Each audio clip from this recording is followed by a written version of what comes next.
नमस्कार। निःशुल्क ज्योतिष परामर्श केंद्र में आप सबका स्वागत है। आज दिनांक 8 नवंबर 2024 शुक्रवार। मेरा मोबाइल नंबर 8005817305।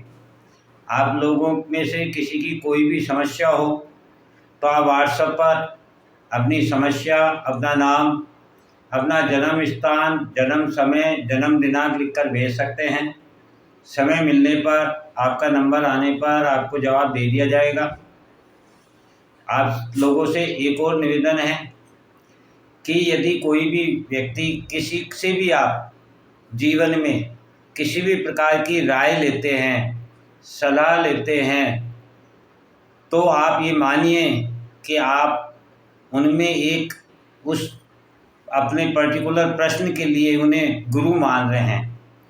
और गुरुवाणी जो है स्वयं भगवान ईश्वर, भगवान विष्णु की वाणी है।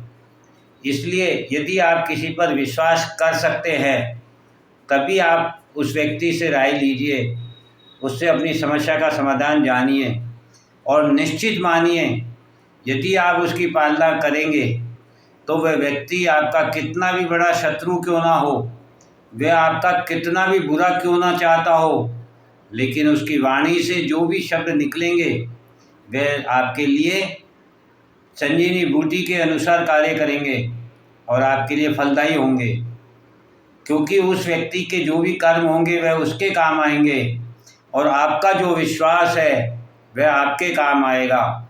इसलिए कभी भी किसी व्यक्ति की राय लेने से पहले उसकी मजाक समझना, उसकी मजाक बनाना या उसकी हंसी उड़ाना या उसको कमेंट्स करना यह अशोभनीय है।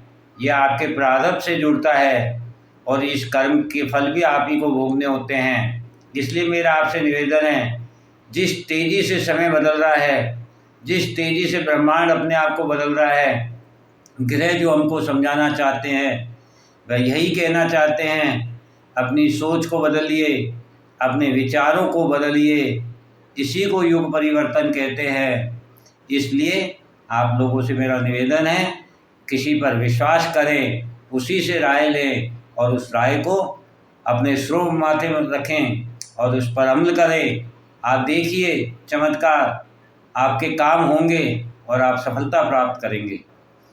आगे हम जैसा कि कुंडली अध्ययन में चर्चा कर रहे थे महादशा की, तो कल हमने ये जाना कि प्रत्यंतर दशा यदि किसी ग्रह की हो तो वह अपने अंतर्दशा वाले ग्रह से और महादशा वाले ग्रह से किस प्रकार से युति करके या उसकी दृष्टि से या उसकी दूरी से, भावों के प्रभाव से किस प्रकार से वो अपना प्रभाव देता है। जैसा कि कल हमने शुक्र के बारे में जाना था कि शुक्र यहाँ पर दूसरे और पांचवें घर के स्वामी होकर के पांचवें घर में लग्न में बैठे थे, लेकिन गोचर के समय सातवें घर से गोचर कर रहे थे। तो वह दूसरे पांचवें घर का फल देंगे, 12वें घर का फल देंगे, 7वें घर का फल देंगे, लग्न का फल देंगे और उन पर जिन जिन ग्रहों की दृष्टि आएगी उनका फल देंगे। साथ में बुध जिसकी क्या महादशा है, उससे उनका क्या योग था लग्न में, उस अनुसार भी वह फल देंगे। इसी प्रकार से आज हम अंतर्दशा के बारे में जानेंगे। जैसा कि हमने उदाहरण स्वरूप ये कुंडली बनाई थी और इसमें गुरु की अंतर्दशा, बुध की महादशा और शुक्र की प्रत्यंतर दशा, ऐसी एक कल्पना हमने की थी। तो यदि गुरु की अंतर्दशा हो तो जो लग्न है मिथुन राशि का और जो नवमांश है मकर राशि का, उसके हिसाब से गुरु दोनों लग्न के मित्र नहीं हैं। इसलिए गुरु इनके केंद्र के स्वामी होकर यदि त्रिकोण में बैठे हुए हैं तो केंद्र त्रिकोण का लाभ इनको दे रहे हैं और इनके भाग्य में बढ़ोतरी कर रहे हैं। किंतु अभी गोचर के समय वही ग्रह अपने 12वें घर में, इनके 12वें घर से गोचर कर रहे हैं और 12वां घर व्यय का होता है, मुक्ति का होता है, उन चीज़ों को छोड़ने का होता है बंधनों से मुक्त होने का होता है। इसलिए गुरु यहाँ पर इनको जो फल देने वाले हैं वह बुध से दृष्ट है, जिसकी की महादशा है, और बुध भी इनके केंद्र के स्वामी हैं और वह छठे घर में सूर्य के साथ बैठे हैं। इस प्रकार से नहीं, गोचर में सूर्य जो है अभी तुला राशि में नीच के चल रहे हैं। ये 15 नवंबर को यहाँ आएंगे। सॉरी,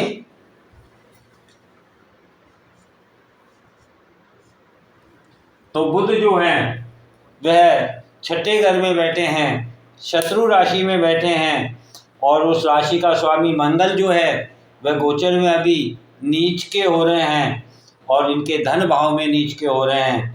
अतः वह ये बता रहे हैं कि ये जो छठा घर ऋण रोग शत्रु का होता है वह इनको इस प्रकार से फल देगा। गुरु जो जिसकी अंतर्दशा है वह गुरु केंद्र के स्वामी होकर नवम भाव से 12वें भाव में गोचर कर रहे हैं।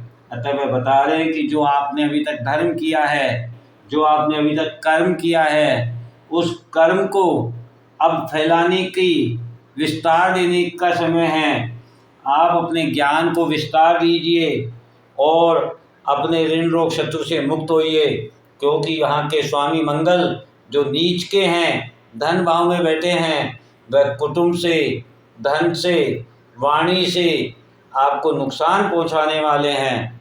इसलिए आप अपनी वाणी को सुधारिए, गुरु के ज्ञान के द्वारा अपनी प्रगति कीजिए, और बुद्ध की दृष्टि भी जब उन पर पड़ती है तो चारों केंद्र के स्वामी आमने सामने होकर एक दूसरे के लिए ये संकेत देते हैं कि यदि गुरु का ज्ञान आपने अपने कर्मों में लाकर उसका विस्तार किया, लोगों तक पहुंचाया, लोगों की सहायता की, सेवा की, मदद की, लोगों में भेदभाव करना छोड़ दिया, तो निश्चित रूप से गुरु आपको आने वाली मुसीबतों से बचा सकते हैं। और बुध जो कि केंद्र के स्वामी होकर, लग्न और सुख के स्वामी होकर छठे भाव से गोचर कर रहे हैं, वह ये बता रहे हैं कि जो आपने अभी तक आपके ऊपर जो ऋण है, जो रोग है, जो शत्रु है, वह अब आप पर भारी होने वाले हैं, वह आपको नुकसान पहुंचाने वाले हैं। तो यदि आप अपने बुद्ध के व्यक्तित्व को छोड़कर गुरु के व्यक्तित्व को अपनाते हैं तो आपका ये समय बेहतर होगा, अच्छा होगा, और आप आने वाली मुसीबतों से बच सकते हैं। इस प्रकार से ये अंतर्दशा ये काम करती है और बताती है कि गुरु का जिन जिन से भी संबंध आपके लग्न में रहा है, उस हिसाब से गुरु आपको जैसे जैसे प्रत्यंतर दशाएं आएंगी जिन जिन ग्रहों की, उन ग्रहों को उसी हिसाब से फल देंगे। जैसा कि यहाँ पर गुरु शुक्र का राशि परिवर्तन है, तो वह कह रहे हैं अपने व्यापार को आप बाहर फैला सकते हैं, वृद्धि कर सकते हैं, उससे आपको सुख मिलेगा, आपके भाग्य का उदय होगा और आपका ज्ञान बढ़ेगा। अतः अपने ज्ञान को बढ़ाइए, व्यापार को बढ़ाइए। इस प्रकार से आप अपने संबंधों को बढ़ा सकते हैं और आने वाली मुसीबतों से बच सकते हैं। इस प्रकार से अंतर्दशा काम करती है। इसी प्रकार से जब महादशा के बारे में हम जानेंगे तो महादशा भी यही बताती है कि जैसे इस जातक को मान लीजिए बुध की महादशा चल रही है, तो बुध इनके दो केंद्र के स्वामी होकर लग्न में, तुला राशि में, मित्र राशि में, उसी राशि के स्वामी के साथ बैठे हुए हैं। हालांकि वह सूर्य से अस्त बताए गए हैं इसमें, लेकिन अस्त का उन पर प्रभाव इसलिए ज़्यादा नहीं होता है क्योंकि वह आधे से ज़्यादा समय तक सूर्य से अस्त ही रहते हैं। लेकिन सूर्य बुध मिलकर के एक बुद्धि के विकास में जो सहायक होते हैं, जो आपके अहम को, आपके ज्ञान को, आपके संस्कारों में वृद्धि करते हैं, जो आपकी आत्मा को पहचानने की शक्ति प्रदान करते हैं, वह बुध सूर्य के साथ ही आपको ऐसा फल दे सकते हैं। और साथ में वहाँ शुक्र भी बैठे हुए हैं, वह स्वयं अपनी राशि में बैठे हुए हैं, और वह भाव भी प्रेम प्यार का है, मंत्र जाप का है, और शुक्र इस चीज़ के कारक हैं। ऐसे कारक ग्रह पर जब गुरु की नवी दृष्टि पड़ती है तो नवी दृष्टि हमारे ज्ञान में वृद्धि करती है, हमें परिपक्व बनाती है। और ऐसे परिपक्व व्यक्ति के बुध जब गोचर में महादशा के समय छठे घर से गोचर कर रहे हों तो वे बताते हैं कि यदि आप अपने ज्ञान का सही इस्तेमाल करें तो आप अपने ऋण रोग शत्रु से भी मुक्त हो सकते हैं, क्योंकि बुध को गुरु की शक्ति, सूर्य की ऊर्जा, शुक्र का साथ ये सब प्राप्त है। इसलिए आप यदि गुरु के ज्ञान के द्वारा, परिपक्व स्थिति के द्वारा अपने विस्तार करते हैं ज्ञान का, अपने कर्म का विस्तार करते हैं, अपने व्यापार का विस्तार करते हैं, अपने संबंधों का विस्तार करते हैं, तो निश्चित रूप से ये समय आपको ऋण रोग शत्रु से मुक्त भी कर सकता है। इस प्रकार से ग्रह दो प्रकार से हमारे ऊपर कार्य करते हैं। ये आज हमने महादशा, अंतरदशा और प्रत्यंतर दशा के बारे में जाना। जय हिंद, जय भारत।